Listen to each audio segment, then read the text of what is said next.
Terima kasih untuk kesempatan indah yang Tuhan berikan kepada kami, sehingga pada pagi hari ini kami dapat memuji dan meninggikan nama-Mu. Sekarang waktunya untuk kami mendengar isi hati Tuhan. Mari Roh Kudus urapi hamba-Mu dan urapi setiap kami yang mendengar firman-Mu dengan urapan yang sama, agar firman yang ditaburkan dapat kami pahami dan kami mengerti, sebagaimana Engkau memberikan pemahaman dan pengertian kepada hamba-Mu. Dan jika ada kuasa penguasa roh jahat di udara yang akan merebut kebenaran firman dari dasar hati dan pikiran kami tolak dan kami patahkan di dalam nama Yeshua HaMasiah. Pergi kau keluar, tinggalkan tempat ini dan tinggalkan setiap hati dan pikiran kami, karena hati dan pikiran kami hanya kami tujukan bagi kebenaran firman saja. Berikan kemampuan kepada kami, bukan hanya untuk mendengar firman-Mu saja, melainkan juga melakukannya di dalam kehidupan kami. Terima kasih Bapa, tegur kami dan ajar kami. Demi nama Adonai Yeshua HaMasiah, Tuhan dan Juru Selamat kami sudah berdoa dan mengucap syukur. Haleluya. Semua yang percaya katakan amin. Shalom Aleichem. Puji Bapa Yahweh, pada saat ini saya akan membawakan firman yang saya beri judul Yeshua mengaku tidak baik. Supaya saudara tidak salah paham dan gagal paham, bagi saudara yang ada di YouTube, saudara dengarkan sampai akhir. Jangan hanya mendengar sebentar atau melihat atau membaca judulnya saja. Untuk itu mari kita membuka terlebih dahulu ayat dasarnya di dalam kitab Matius pasal 19 ayat yang ke-16 sampai ayat yang ke-22. Matius 19 ayat 16 sampai 22 saya akan baca di dalam kitab suci Indonesian Literal Translation atau ILT yang demikian bunyinya. Dan lihatlah, seraya mendekat, seseorang berkata kepadanya, Guru yang baik, kebaikan apakah yang harus aku lakukan supaya aku memperoleh hidup yang kekal? Dan dia berkata kepadanya, mengapa engkau mengatakan aku baik? Tidak ada seorang pun yang baik kecuali satu, Elohim. Namun jika engkau ingin masuk ke dalam hidup, peliharalah perintah-perintah. Dia berkata kepadanya, yang mana? Dan Yeshua berkata, jangan membunuh, jangan berzina, jangan mencuri, jangan bersaksi dusta, hormatilah ayah dan ibumu, dan kasihilah sesamamu seperti dirimu sendiri. Orang muda itu berkata kepadanya, aku sudah memelihara semua itu sejak kecilku. Apakah yang masih kurang? Yeshua berkata kepadanya, jika kamu ingin menjadi sempurna, pergilah, jualah apa yang menjadi milikmu dan berikanlah kepada orang miskin, dan engkau akan memperoleh harta di sorga, dan marilah ikutlah aku. Dan setelah mendengar perkataan itu, anak muda itu pergi dengan kesedihan, karena dia memiliki banyak harta. Dan Yeshua berkata kepada para muridnya, sesungguhnya aku berkata kepadamu, bahwa seorang kaya akan dengan susah payah masuk ke dalam kerajaan sorga. Dan lagi aku berkata kepadamu, adalah lebih mudah seekor unta masuk melalui lubang jarum daripada seorang kaya masuk ke dalam kerajaan Elohim. Dan setelah mendengarnya, para muridnya sangat keheranan seraya berkata, jadi siapakah yang dapat diselamatkan? Dan seraya memandang, Yeshua berkata kepada mereka, di hadapan manusia hal ini adalah mustahil, tetapi di hadapan Elohim segala sesuatu adalah mungkin. Jadi bukan hanya sampai ayat 22, saya bablaskan sekalian sampai ayat yang ke-26, karena ini saling mengkait dan saya akan memberikan sedikit pemahaman pada ayat yang ke-24. Di sana dikatakan, dan lagi aku berkata kepadamu, adalah lebih mudah seekor unta untuk masuk melalui lubang jarum daripada seorang kaya masuk ke dalam kerajaan Elohim. Di dalam kitab Injil Matius versi Hebraic Words Version, di sana tidak ditulis lebih mudah seekor unta, tetapi disebutkan lebih mudah tali besar masuk lubang jarum. Tetapi pembahasan saya pada hari ini tidak di situ, tetapi tentang masalah kebaikan.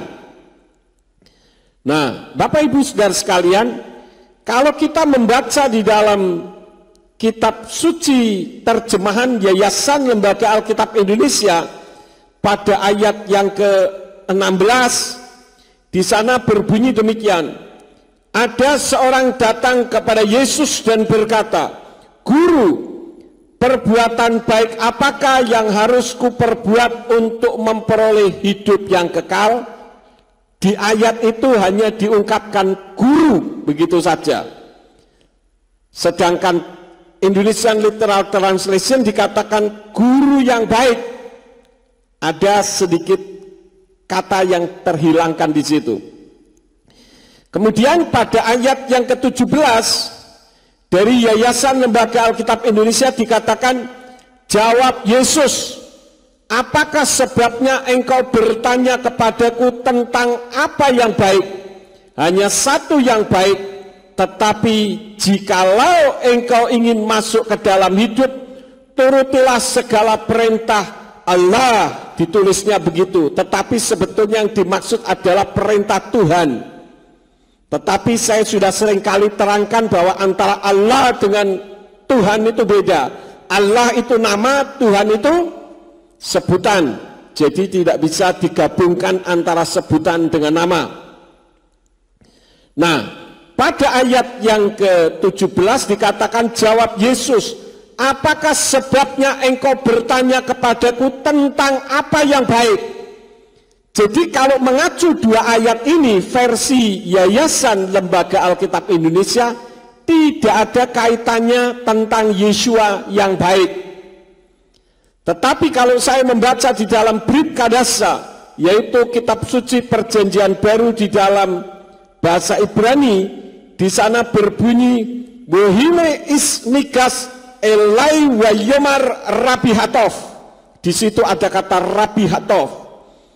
Eise Hatov es lareset kaye olam. Dan lihatlah, seorang pria mendekatinya dan berkata, "Rabi yang baik." Baik itu Tov, ya. Hatov itu baik itu yang cuma satu itu. Kalau saya terjemahkan, dan lihatlah seorang pria mendekatinya dan berkata, "Rabi yang baik, hal yang baik apa yang akan saya lakukan demi kehidupan kekal?" Jadi penekanannya tentang kebaikan itu untuk siapa, saudara-saudara? Yeshua HaMashiach, bukan tentang sesuatu yang baik. Ya, karena di situ katakan Rabi yang baik, Rabbi Hatov. Artinya mengacu kebaikan ini kepada siapa? Pribadi Yeshua itu. Kemudian ayat yang ke-17 dikatakan, "Wa yamar elai lamaze karat litov entov kiin ekhat hu ha Elohim wa imnik sabta lafo el hakayim smor et hanichot." Dia berkata kepadanya, "Mengapa engkau menyebut aku baik? Mengapa engkau menyebut aku baik? Lama ze karalitov." Tidak ada yang baik kecuali Elohim.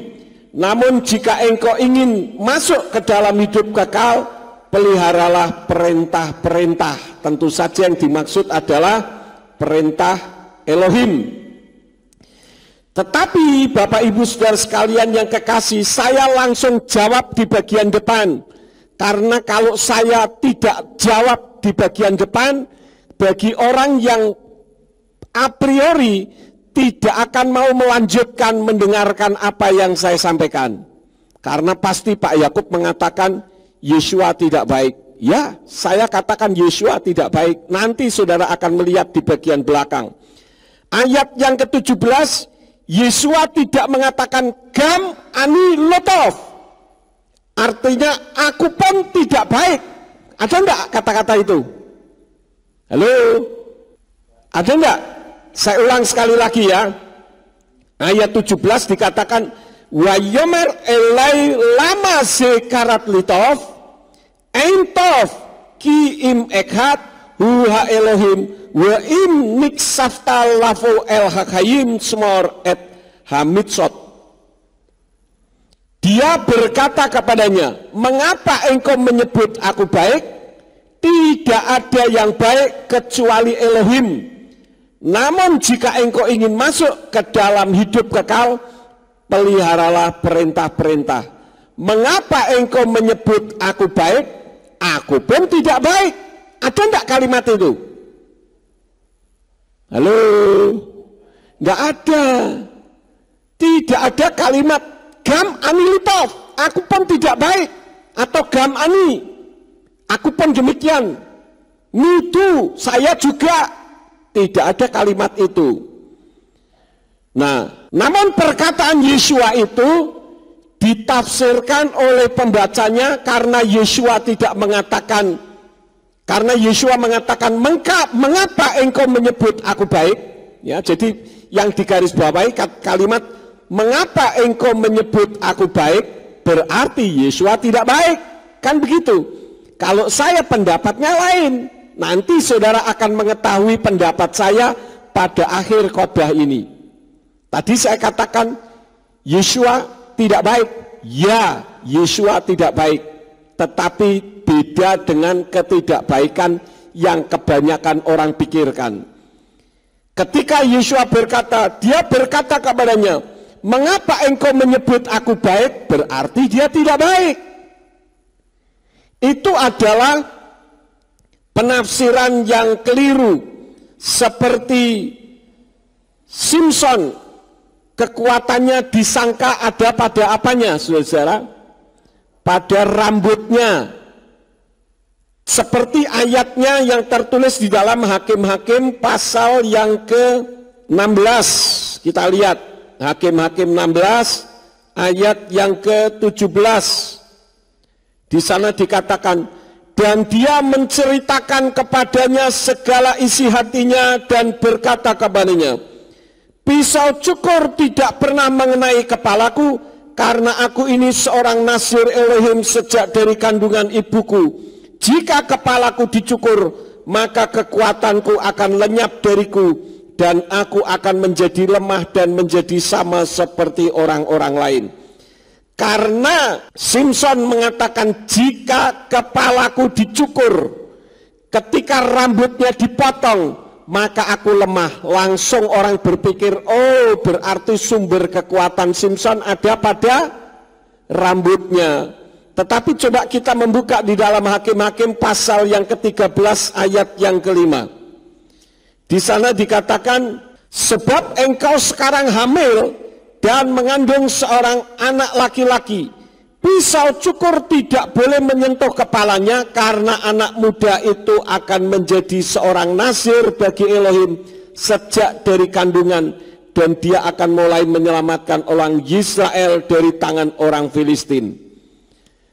Jadi yang menjadi permasalahannya, kenapa kekuatannya Simpson hilang, bukan karena rambutnya dipotong, tetapi karena rambut itu menjadi tanda perjanjian antara Yahweh dengan istri Manoah, ibunya Simpson, bahwa bayi yang dilahirkan nanti tidak boleh sampai tersentuh pisau cukur. Kenapa? Karena ketika rambutnya dipotong, maka tanda kenaziran itu hilang. Bisa dipahami saudara-saudara? Jadi yang hilang itu tanda kenazirannya, bukan rambutnya.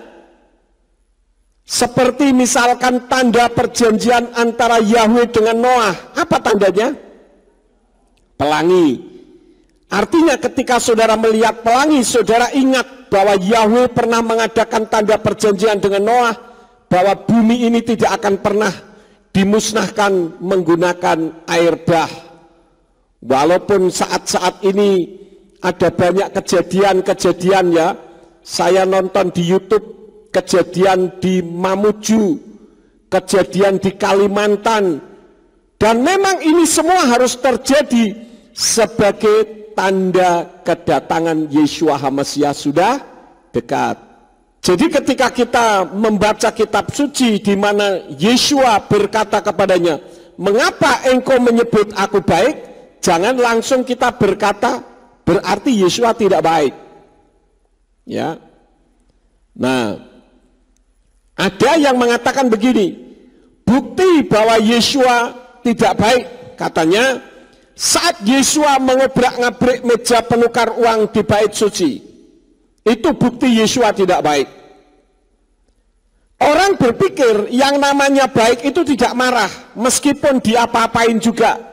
Meskipun rumah Elohim, Bait El, Betel, Bait El, rumah Elohim, itu mau diobrak-abrik, mau diapain juga enggak masalah, biarin aja. Enggak bisa, saudara-saudara. Dari sudut pandang mana kita melihat sisi kebaikan? Apakah kalau tidak marah itu berarti baik? Belum tentu. Contohnya, kalau saudara menurut orang tua saudara, saudara salah. Orang tua yang baik wajib menegur saudara atau membiarkan. Apa pendapat saudara kalau saudara sengaja melakukan pelanggaran, kemudian orang tua saudara membiarkan saudara? Menurut saudara orang tua saudara itu baik atau tidak? Baik atau tidak? Tidak. Misalkan orang tua melihat anaknya masih kecil mainan silet, tahu silet ya? Mainan silet, orang tua saudara membiarkan, melihat tapi membiarkan. Itu orang tua baik atau tidak? Kan biar pintar main silet. Baik atau tidak? Kenapa tidak baik? Karena membahayakan anak tersebut, ya. Kalau kemudian saudara melihat anak saudara masih kecil main-main di pinggir jalan besar sana. Ini jalan besar depan gereja. Ini sering terjadi kecelakaan loh saudara-saudara.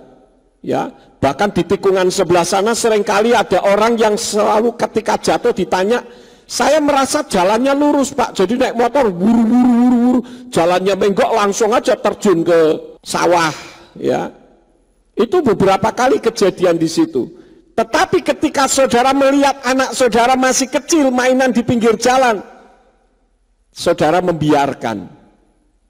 Orang tua baikkah seperti itu? Kan biar berani Pak, biar berani di pinggir jalan.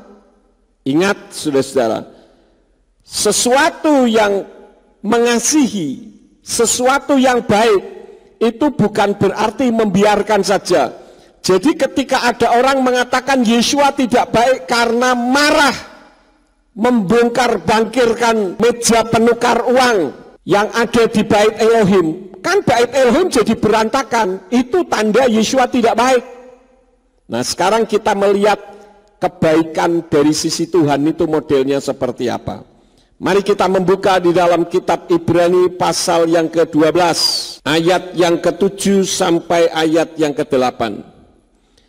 Jika kamu tabah menanggung didikan, Elohim bertindak kepada kamu seperti kepada anak-anak.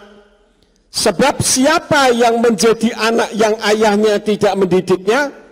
Namun jika kamu tanpa didikan, yang olehnya semua orang telah menjadi orang-orang yang ambil bagian, maka kamu adalah anak-anak Aram dan bukan anak-anak. Jadi di sisi Tuhan, ketika Yeshua marah di bait Elohim membongkar bangkirkan meja penukar persembahan, itu menurut kacamata Tuhan itu suatu perbuatan yang tidak baik yang dilakukan oleh orang-orang yang datang untuk mempersembahkan korban. Jadi Bapak Ibu Saudara sekalian, kemarahan itu sebetulnya juga merupakan tanda cinta, tetapi seringkali orang menyalahartikan, dipikir kalau marah itu berarti membenci. Kalau saya terkadang diam saja, enggak marah, bukan karena saya tidak menganggap saudara sebagai orang yang tidak saya pedulikan. Karena saya takut memarahi saudara-saudara. Karena yang dimarahi lebih galak daripada yang memarahi. Bisa dipahami. Jadi ketika sekali saya memberi omelan karena saudara salah, kemudian saudara tidak berpikir malah lebih galakan atau malah saya didiamkan, saya tidak berani lagi memarahi saudara. Terserah. Ya itu hak saudara, kan hak asasi manusia. Sekarang kan sedikit-sedikit kan hak asasi manusia. Hak asasi manusia.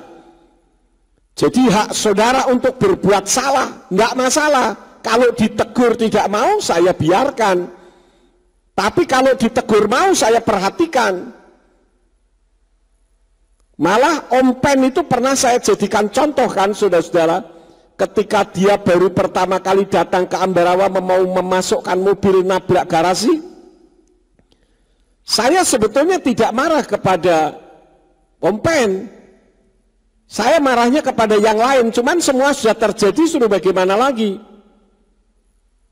Tetapi saya diam supaya Om Pen belajar dari diamnya saya. Ternyata beliau peka. Dia ngomong saya, waktu itu panggil saya masih Pak Yakub, salah saya apa? Tolong kalau saya salah saya ditegur, bila perlu saya dipukuli, enggak apa-apa, saya mau. Disitulah saya bisa mengambil kesimpulan, orang ini beda dengan orang pada umumnya. Nah sekarang jangankan kok saya marah, terkadang baru saya ngomong gimana sih ini malah lebih jadi-jadi saudara-saudara. Ya saya takut mengkeret, karena saudara lebih galakan daripada saya lebih baik takut. Jadi dari sudut pandang mana? Justru kalau orang tidak mau dimarahin atau membiarkan orang lain memarahi, artinya sama saja dengan memanjakan. Itu berakibat tidak baik pada masa yang akan datang. Contoh, kita membuka 1 Raja-Raja pasal yang ke-1. 1 Raja-Raja pasal yang ke-1 ayat yang ke-6. 1 Raja-Raja 1 ayat yang ke-6. Dan ayahnya selama hidupnya belum pernah melukainya dengan berkata, mengapa engkau berbuat begitu? Dan dia pun sangat gagah perawakannya, dan ibunya melahirkan dia setelah Absalom. Ini adalah kasus seorang yang bernama Adonia, anaknya Daud. Kitab suci katakan dia sangat gagah perawakannya, model kayak Tarsan lah kalau di film-film begitu ya, atau apa bodybuilding yang kadang pakai kayak suike begitu ya. Perawakannya bagus, wajahnya ganteng. Daud tidak pernah memarahi. Artinya kalau orang tua seperti ini sama saja dengan orang tua ngapain anaknya? Memanjakan anaknya. Karena tidak pernah diajar, maka anak menjadi kurang ajar. Simeon tidak pernah kurang ajar sama saya, karena saya ajar ketika kecil. Ini salah satu contoh, saudara-saudara. Buktinya apa? Coba saudara lihat ayat 5, bukti kurang ajar Adonia.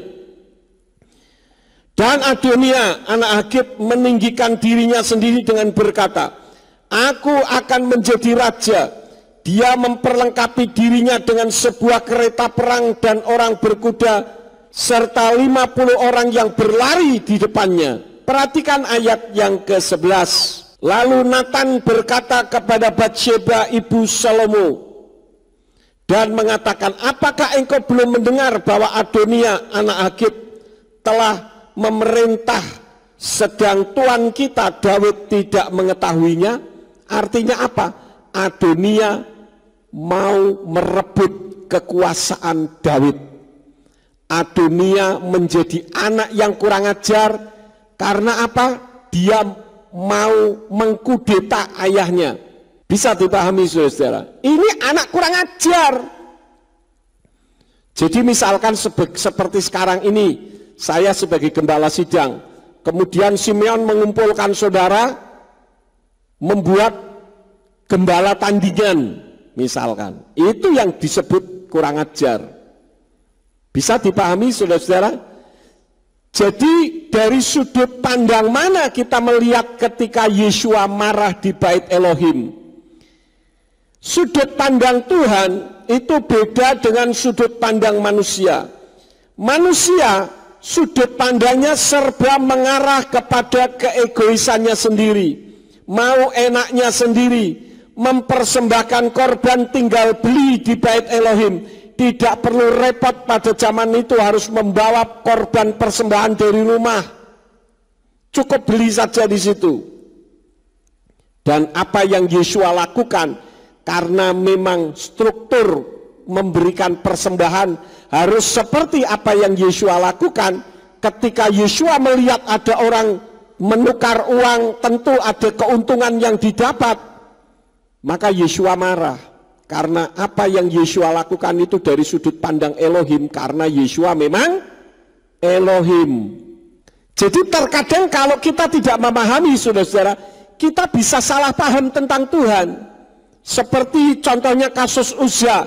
Uzza mati ketika mengulurkan tangannya ketika Daud membawa tabut Elohim di dalam kereta yang ditarik oleh lembu. Ketika kereta itu akan terjun ke jurang, tangannya Uzza mengulur, mau membuat supaya tabut Elohim itu tidak jatuh. Lalu kitab suci katakan Yahweh marah dan Uzza mati. Jadi kasus kematian Uzza seringkali dianggap Yahweh itu kejam. Saya buktikan Yahweh itu tidak kejam. Yahweh itu penuh dengan cinta kasih. Kalau Yahweh memberikan hukuman karena melanggar aturan, melanggar perintah yang sudah ditentukan. Kita membuka ayatnya. 2 Samuel pasal yang ke-6. Kita buka ayatnya. Jadi apa yang saya sampaikan ini bukan asal bunyi atau asbun. 2 Samuel 6 ayat 6 dan ayat yang ke-7. Dan ketika mereka tiba di tempat pengirikan Nahon, lalu Uzza mengulurkan tangannya pada tabut Elohim dan memegangnya, karena lembu-lembu itu hampir membalikkannya. Kemudian murka Yahweh menyala-nyala terhadap Uzza, dan Elohim membunuhnya di sana karena kesalahannya. Elohim membunuhnya karena apa? Kesalahannya, bukan tidak ada kesalahan. Dan dia mati di sana di dekat tabut Elohim. Nah memang kesalahannya apa? Kitab suci mengajarkan bahwa tabut Elohim yang berhak mendekat dan menyentuh itu adalah para imam, tangan imam yang sudah dikuduskan. Selain daripada itu, coba kita membuka di dalam kitab Keluaran pasal yang ke-25 ayat yang ke-14. Di sana dikatakan, dan haruslah engkau memasukkan tongkat pengusung itu ke dalam gelang-gelang pada sisi tabut itu untuk mengusung tabut itu dengannya. Jadi tabut Elohim seperti yang ada di belakang selalu ada tempat pengusungnya. Dan itu untuk diusung. Tetapi kasus Uzza diusung atau tidak? Tidak, ditaruh di atas lembu. Karena supaya memudahkan. Orang kan semua pengennya serba mudah, saudara-saudara. Dan itu juga kesalahan Daud. Maka ketika Daud melihat bahwa tabut Elohim itu membuat Uzza mati, Daud ketakutan. Daud berpikir, wah kalau gitu membahayakan ini tabut Elohim, jangan-jangan saya bisa mati juga. Berarti Yahweh itu kejam. Dah taruh saja di rumahnya siapa saudara-saudara? Obed Edom. Kalau mau mati biar Obed Edom yang mati. Tapi karena Obed Edom ini orang yang tulus, ketika diserai tabut Elohim dipelihara dengan baik, kitab suci katakan Obed Edom kenapa? Diberkati saudara-saudara. Nah ketika tahu Obed-Edom diberkati, Daud ngapain? Cemburu, ngambil tabut Elohimnya. Nah ini manusia. Manusia itu maunya enaknya sendiri. Aku mau ke gereja kalau aku diberkati. Padahal kalau saudara bangun tidur melek mata bangun tidur biak, itu sudah diberkati. Berapa banyak orang ketika membuka mata ternyata gelap. Tetapi ketika saudara membuka mata, saudara bisa melihat sesuatu. Itu diberkati. Saudara tangannya bisa terangkat, itu diberkati. Kaki saudara bisa melangkah, itu diberkati. Saudara bisa bernapas, itu diberkati. Jadi seringkali orang memikir tentang berkat itu selalu berbicara soal apa? Uang. Ini sangat kecil pemikiran seperti itu. Saya pernah punya teman yang dulu sangat dekat dengan saya. Beliau adalah ahli optik, sarjana optik.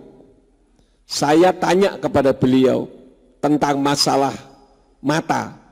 Beliau katakan begini, Pak Yakub, mata kita bisa mengedip, itu saja membutuhkan sekian kalori untuk mata kita. Wah, sampai seperti itunya ya. Ya betul, seperti saya ketika saya ada di Singapura, ginjal saya dua-dua berhenti, untuk mengangkat tangan seperti ini saja sudah tidak mampu.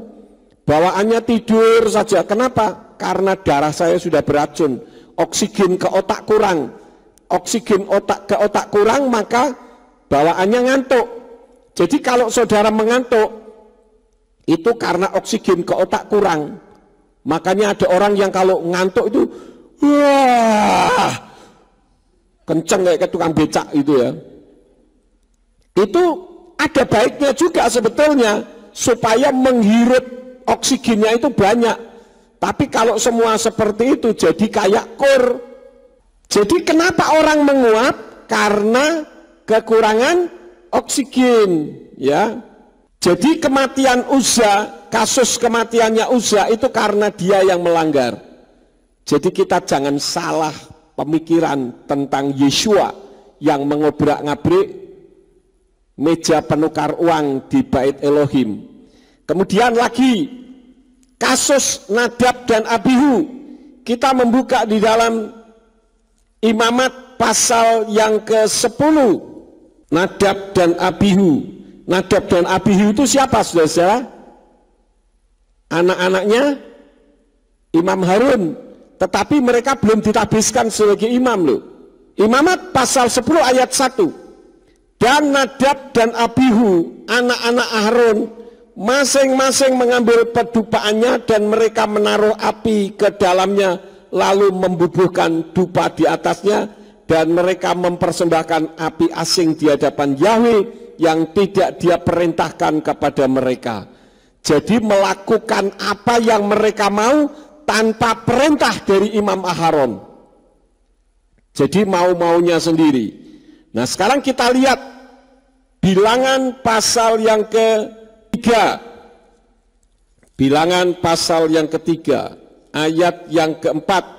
Nadab serta Abihu telah mati di hadapan Yahweh di padang gurun Sinai karena membawa api asing ke hadapan Yahweh, dan mereka tidak mempunyai keturunan, dan Eleazar serta Itamar yang bertindak sebagai imam-imam di hadapan Aharon ayah mereka.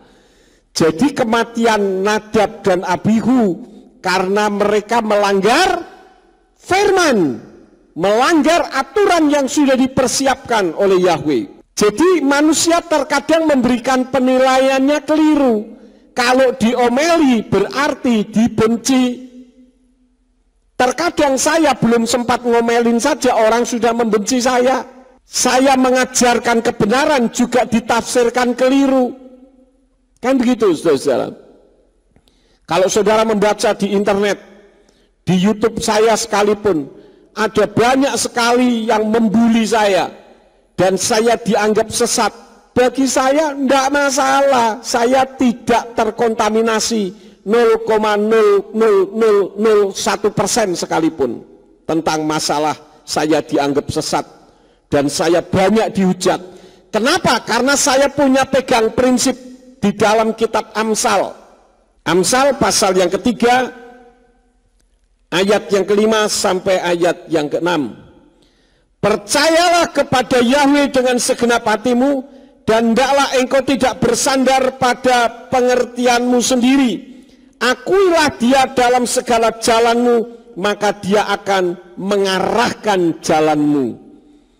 Yang menjadi konsep saya ini, saudara-saudara, orang boleh mempersalahkan saya karena mereka tidak mampu menganalisa apa yang saya ucapkan, atau tidak mampu melihat dengan jelas apa maksud saya melakukan itu.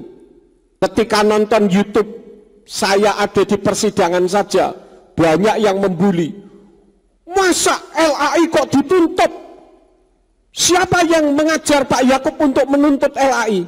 Loh, ini kan sudah keliru. Siapa yang menuntut LAI? Saya tidak pernah menuntut LAI. Loh, itu ada di situ. Di situ struktur saya, status saya sebagai saksi ahli, bukan penuntut. Berapa banyak orang memaksa untuk saya bisa melakukan tuntutan ke LAI? Saya bilang saya tidak perlu memaksakan kehendak. Yang mampu mengubah hati seseorang adalah Ruach HaKodes. Jadi kalau orang itu tidak mau berubah, ya enggak apa-apa. Itu hak seseorang.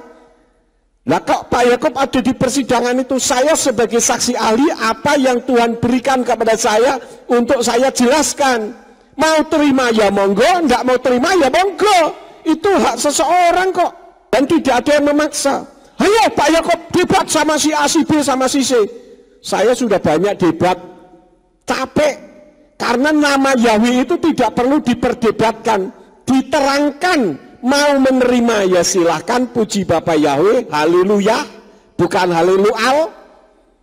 Kalau enggak mau ya enggak apa-apa, enggak perlu diperdebatkan. Kalau diperdebatkan artinya saya ingin menunjukkan saya lebih benar dari Anda. Ya wes, kowe yang bener, dah gampang toh. Sudah Anda yang benar, saya yang salah. Tidak masalah, itu kan versi Anda. Tapi tidak bagi saya menurut versi firman Tuhan. Gitu. Ya. Nah, sekarang saya masuk kepada poinnya. Mengapa Yesua mengatakan, mengapa engkau menyebut aku baik? Karena perkataan Yesua, mengapa engkau menyebut aku baik? Mengapa engkau mengatakan aku baik? Berarti Yesua tidak baik. Kan orang berpikir seperti itu. Nah, yang menjadi pertanyaannya, mengapa Yesua mengatakan, mengapa engkau menyebut aku baik? Yang pertama, saya sudah pernah mengajarkan kepada saudara tentang peran tiga berganda yang ada di dalam diri Yesua. Nah, ketika Yesua mengatakan, mengapa engkau menyebut aku baik? Yesua berperan sebagai apa? Sebagai contoh manusia, sebagai Elohim berwujud manusia, atau sebagai Yahweh itu sendiri? Ya, sebagai teladan, sebagai contoh manusia. Itu yang menjadi sebab Yesua mengatakan, mengapa engkau menyebut aku baik? Kenapa? Alasannya dua. Yang pertama, tidak ada manusia yang baik. Roma 3 ayat yang ke-23. Di sana dikatakan, sebab semua orang telah berdosa dan kekurangan kemuliaan Elohim. Sebab semua orang sudah berdosa, ya. Dan Rabi Saul mengakuinya dan membuktikannya. Di mana pengakuan dan pembuktian Rabi Saul atas kehidupannya yang juga sama dengan orang berdosa? Saya juga orang berdosa, saudara semua berdosa, dan kita berkumpul sekarang ini belajar firman supaya kita yang berdosa itu dikuduskan oleh kebenaran Yesua, sehingga kita yang berdosa menjadi benar di hadapannya. Tentu karena kita melakukan perintah Elohim. Nah, saya ingin menunjukkan di dalam kitab Roma pasal yang ke-7 ayat yang ke-15. Mulai ayat 14 dah.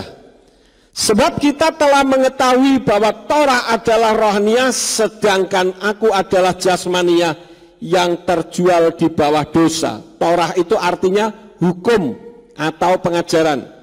Sebab, perhatikan ayat yang ke-15, sebab apa yang aku kerjakan tidaklah aku ketahui, karena bukan apa yang aku ingini aku perbuat, tetapi apa yang aku benci aku lakukan. Rabi Saul membenci apa? Membenci dosa, tetapi dia melakukan dosa. Itulah kenyataan sebagai bukti bahwa manusia itu semua sudah kekurangan kemuliaan Elohim sesuai dengan kitab Roma 3 ayat yang ke-23 tadi. Buktinya apa? Semakin dilarang, semakin orang akan melakukan. Pemirsa, sesaat lagi saya akan bermain-main dengan negatif suggestion atau sugesti negatif. Prinsipnya sederhana, pada dasarnya alam bawah sadar kita tidak bisa mendengar kata tidak dan jangan. Contohnya, Anda tidak boleh jangan membayangkan kucing warna hitam. Yang terjadi adalah Anda akan membayangkan kucing warna hitam tersebut. Karena sebelum alam bawah sadar kita menghilangkan sebuah informasi, alam bawah sadar kita akan mencari dulu informasinya, lalu dihilangkan. Untuk itu saya memutuskan untuk bersenang-senang di jalanan di kota Medan di sini dengan membuat sebuah kotak yang bertuliskan jangan lihat ke dalam lubang ini dan tidak boleh lihat ke dalam lubang ini. Kalau memang sugesti negatif itu bekerja, tentunya nanti Anda akan melihat orang-orang yang ada di jalanan di kota Medan ini melihat ke dalam lubang itu. Dan nanti Anda akan melihat sendiri apa yang terjadi jika mereka melihat ke dalam lubang itu. Saksikan.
Kesimpulan dari eksperimen sugesti saya adalah, pada dasarnya alam bawah sadar tidak bisa mendengar kata tidak dan jangan.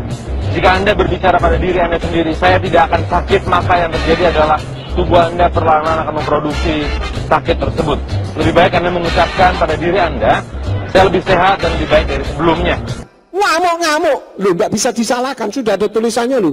Dilarang melihat ke dalam. Kenapa kamu lihat ke dalam? Itu bukti manusia bahwa apa yang dilarang itu yang ingin dikerjakan, ya kan? Itu kayak apa? Kambing. Coba kambing saudara tarik lehernya, kan pasti ngerem dia. Pantatnya dikebawahkan gitu. Kakinya begini. Jadi kalau ditarik kadang kakinya cerot gitu kan. Jadi bagaimana caranya untuk membuat kambing berjalan? Tarik buntutnya, tarik ekornya, nanti dia jalan. Saya sih bukan ahli perkambingan, tapi secara logika kita menggunakan kebalikannya, ya. Jadi itu yang pertama. Mengapa Yeshua mengatakan, mengapa engkau menyebut aku baik? Karena dalam kapasitas tidak ada manusia yang baik. Karena Yeshua di situ dalam kapasitas peran tiga berganda yang pertama, yaitu sebagai teladan manusia. Artinya dia mengakui bahwa sebagai manusia yang teladan, dia tidak menyatakan bahwa itu tidak baik. Semua orang sudah berbuat dosa. Yang kedua, ukuran kebaikan yang manusia ukurkan hanya jika menguntungkan dirinya. Jika tidak menguntungkan, dinilai tidak baik meskipun tujuannya mendidik.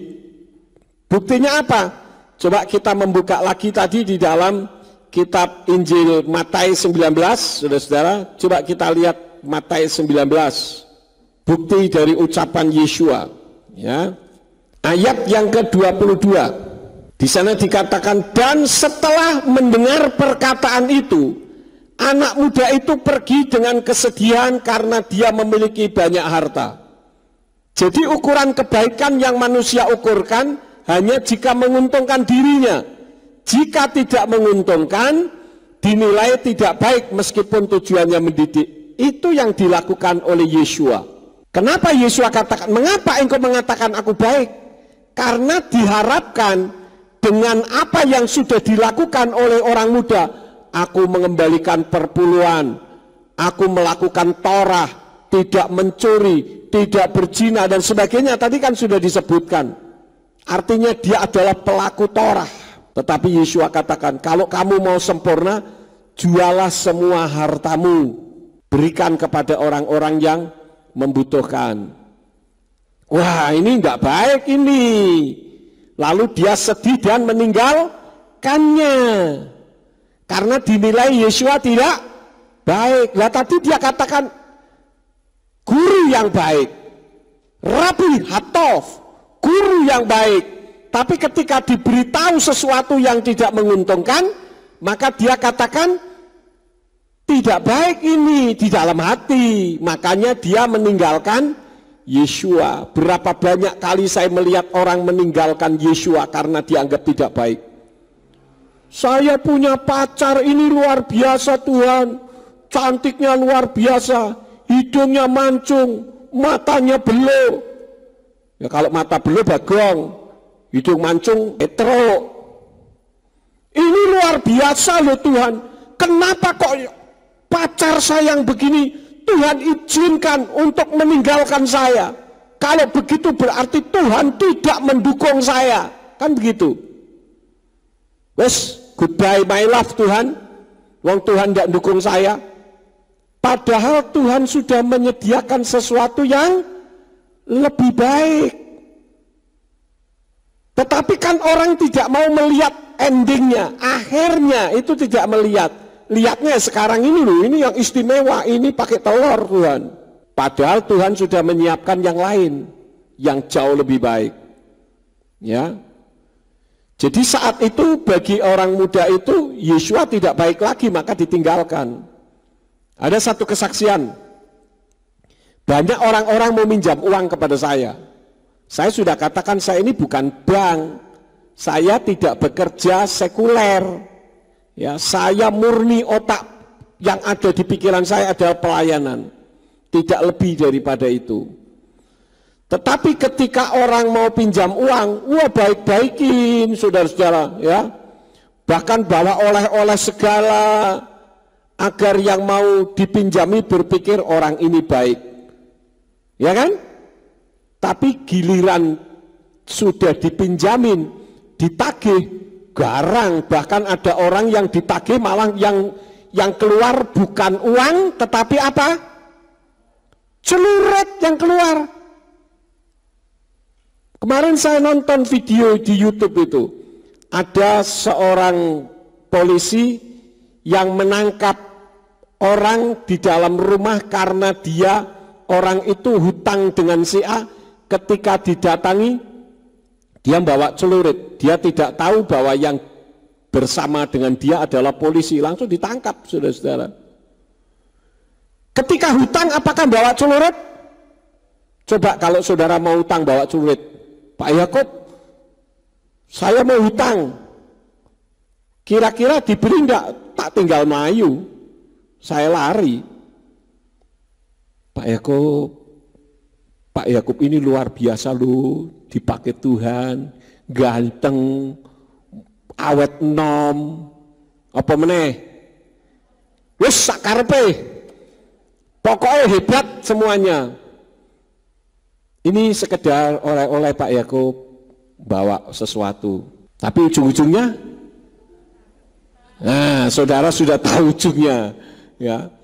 Tapi giliran lah mau hutang lagi, saya bilang lah yang kemarin kan belum,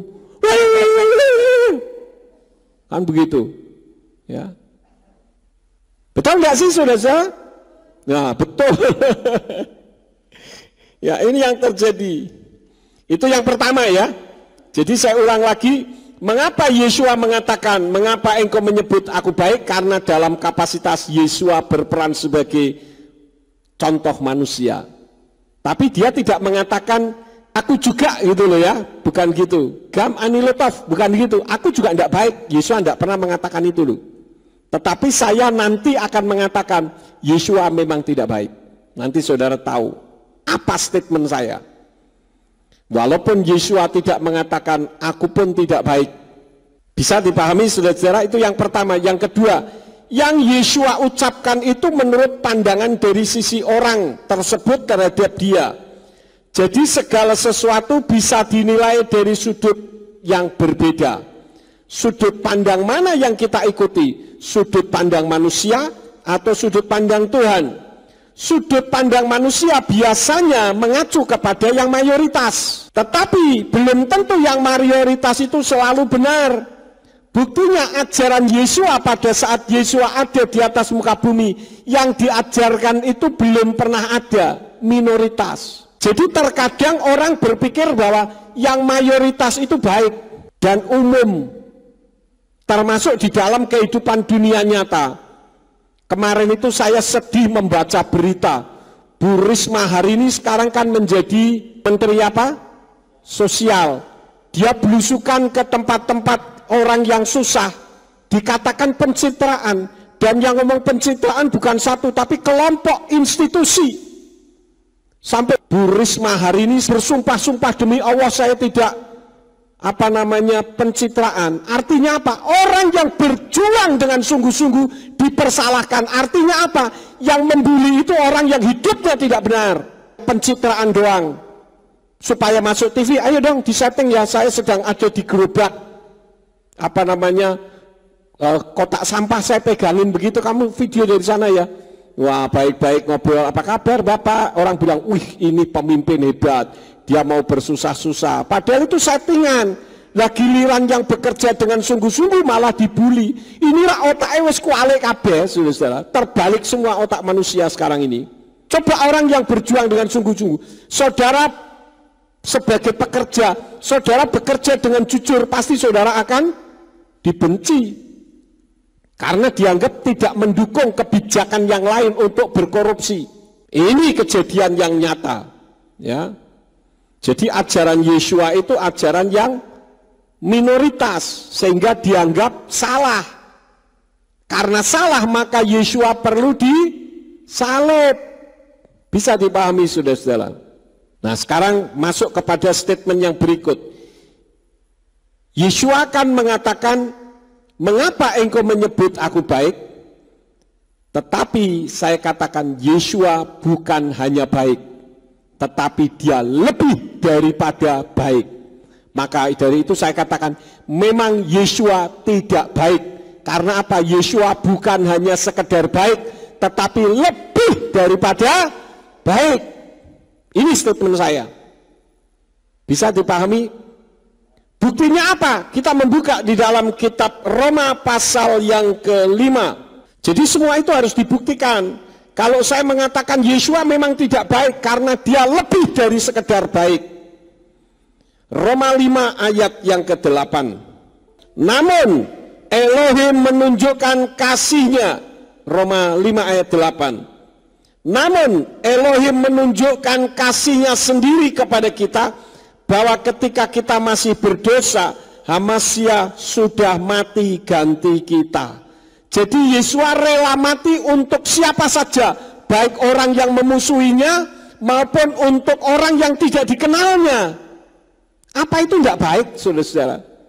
Terkadang kita mau berbuat baik karena orang itu baik dengan kita.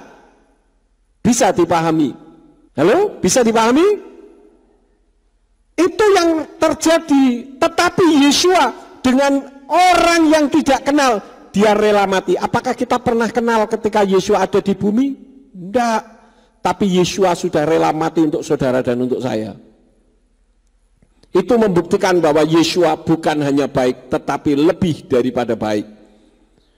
Bahkan orang-orang yang memusuhi, berapa banyak kali pada akhir zaman ini banyak orang-orang yang tadinya menghina Yesua, tiba-tiba berubah, sekarang saya menjadi pengikut Yesua.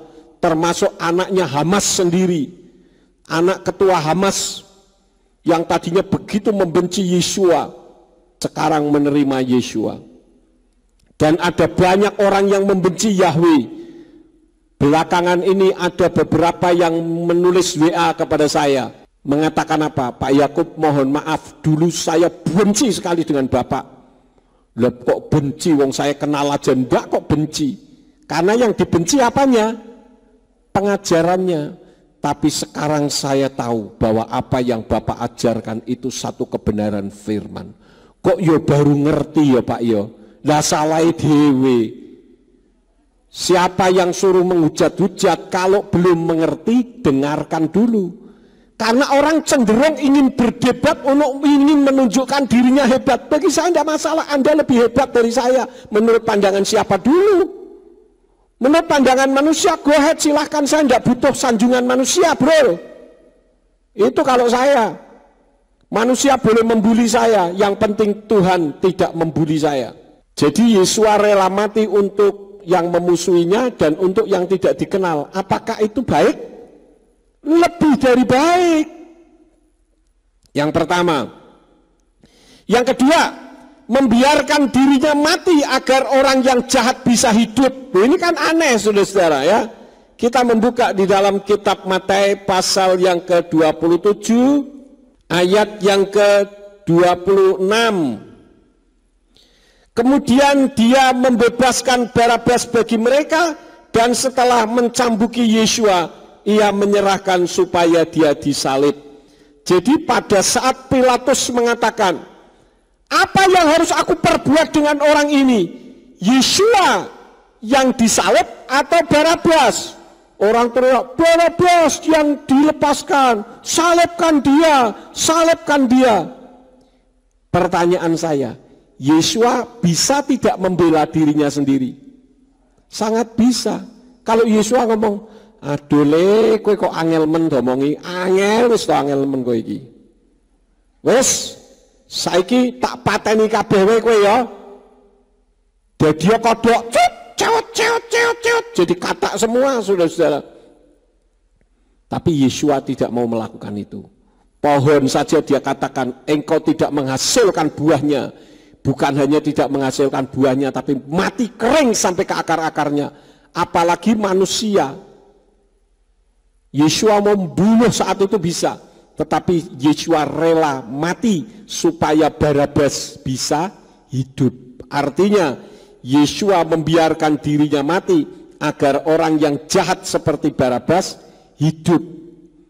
Mungkin saudara berkata, Pak, saya orang yang sangat jahat, bagaimana kehidupan saya? Orang kalau tahu kehidupan saya dulu brutal, saudara-saudara. Makanya saya tidak ajarkan ilmu bela diri saya kepada Simeon. Satu jurus pun tidak. Karena itu membentuk orang untuk punya karakter keras. Saudara bisa melihat bagaimana cara saya ngomong dengan Simeon ngomong, sama enggak? Beda. Simeon lembut. Kalau saya biar. Kan begitu. Tapi bukan berarti saya jahat. Kalau ku buka hatiku, ya toh?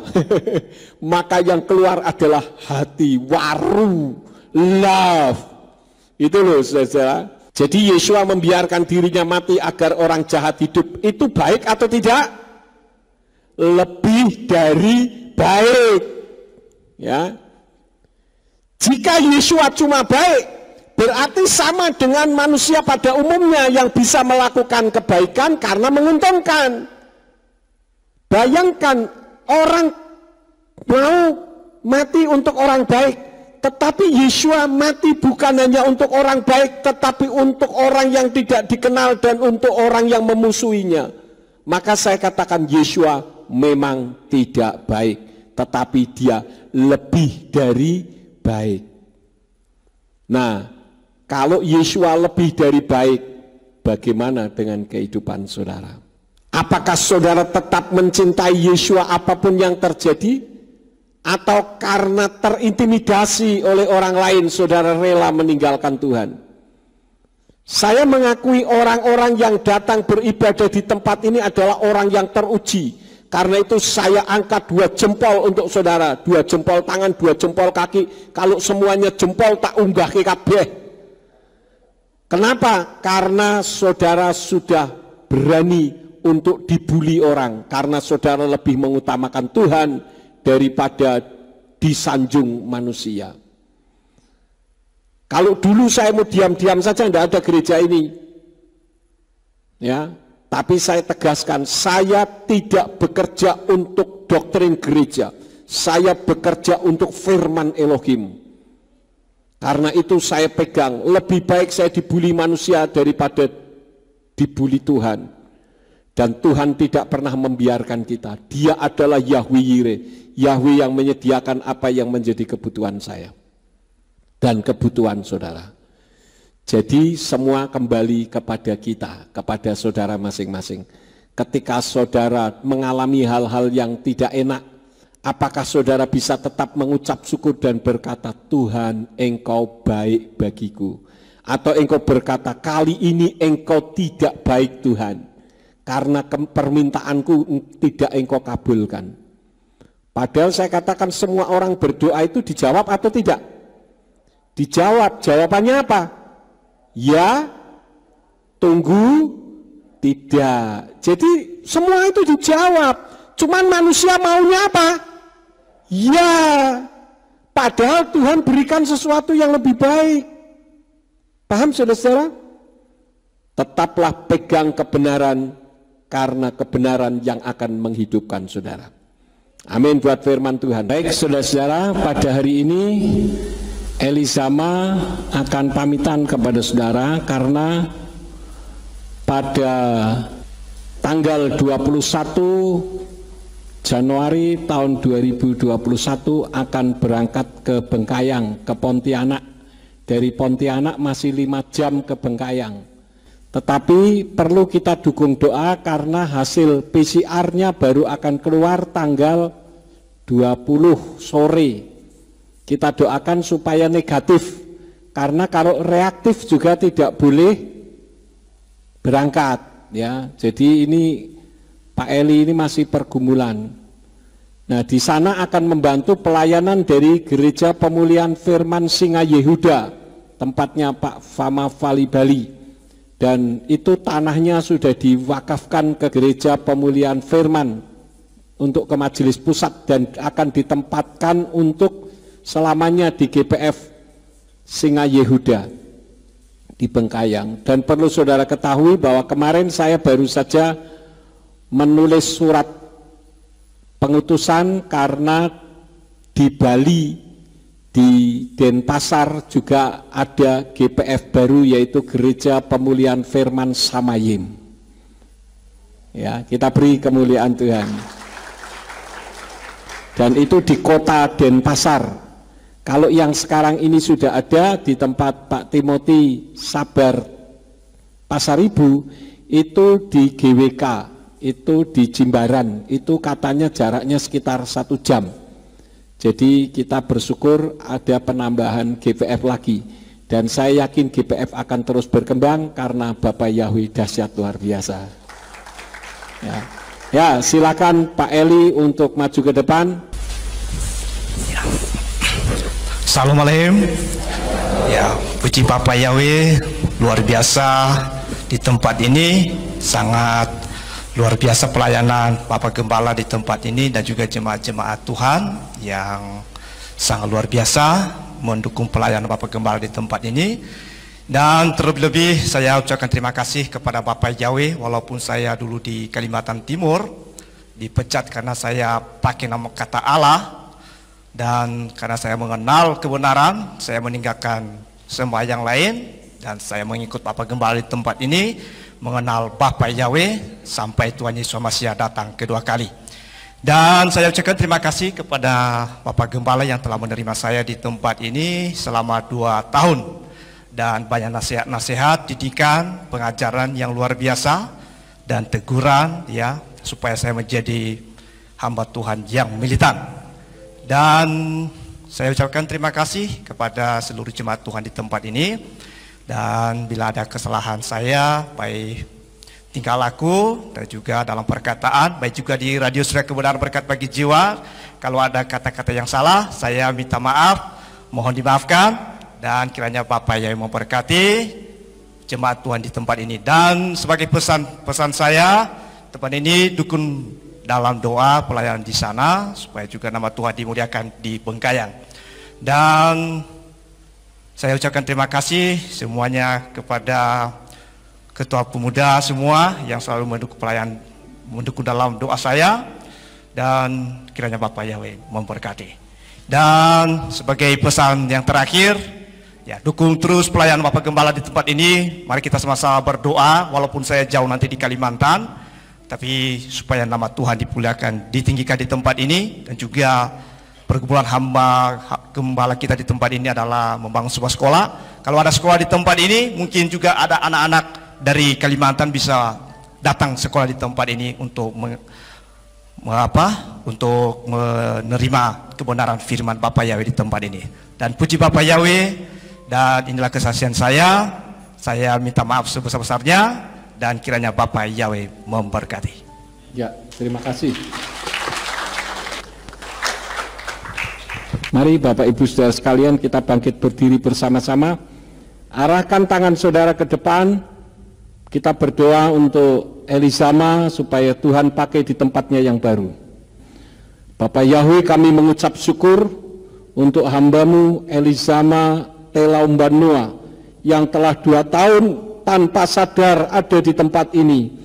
Dia telah banyak mendengar kebenaran firman, dan Tuhan memberkati pelayanannya sehingga akan diminta sebagai orang yang akan membantu pelayanan Bapak Gembala Fama Vali Bali di Bengkayang di Gereja Pemulihan Firman Singa Yehuda. Engkau memberkati pelayanannya di sana. Engkau memberkati kedua belah tangan hamba-Mu ini, sehingga ketika mendoakan orang sakit disembuhkan. Ketika mendoakan orang bermasalah dilepaskan. Karena itu kami memberkati dan kami mengutus Engkau Elizama Telaumbanua di dalam nama Yahweh Elohim, dalam nama Yeshua HaMashiach dan Ruach HaKodes. Engkau akan dipakai Tuhan dengan luar biasa sampai akhir zaman. Terima kasih Bapa. Kami berdoa untuk hasil rapid test nanti, supaya PCR dapat hasil negatif, sehingga tanggal 21 dapat berangkat menuju ke Pontianak. Tuhan juga yang akan mengendalikan pesawat yang ditumpanginya, sehingga tiba dengan selamat karena hamba-Mu ada di dalamnya. Terima kasih Bapa. Segala hormat, puji dan syukur kami naikkan kepadamu.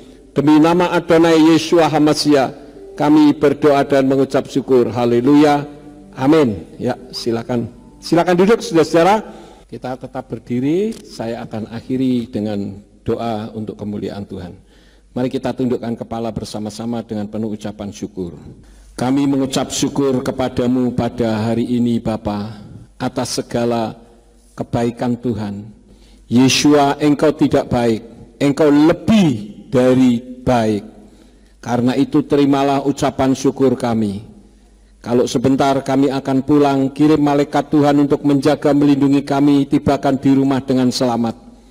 Dan sesampainya di rumah, apabila kami ada yang akan melakukan aktivitas dalam kehidupan kami semuanya, apa saja yang diusahakan dan dikerjakan yang tidak bertentangan dengan firman-Mu, kiranya dibuatnyalah oleh Engkau berhasil, supaya dengan keberhasilan itu dapat digunakan lagi untuk hormat dan kemuliaan bagi nama-Mu.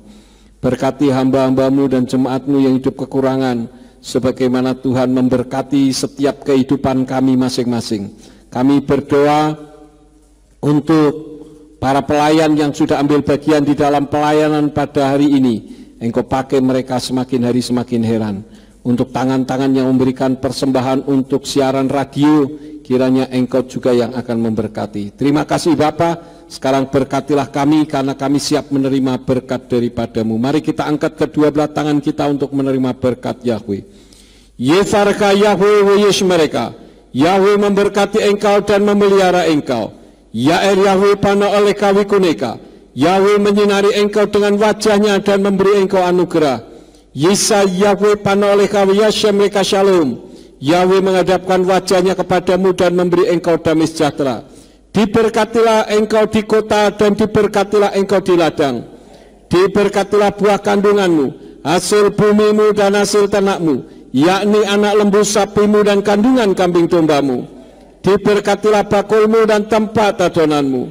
Diberkatilah engkau pada waktu masuk dan diberkatilah engkau pada waktu keluar. Sekarang pulanglah dan terimalah berkat. Kasih Bapa Yahweh Sang Pencipta, kasih karunia Adonai Yeshua HaMashiach Sang Pembeli Jiwa, dan Ruach HaKodes menyertai saudara sekalian sampai Maranatha. Adonai Yeshua HaMashiach datang kembali untuk yang kedua kali dan mengangkat kita semua. Haleluya. Amin.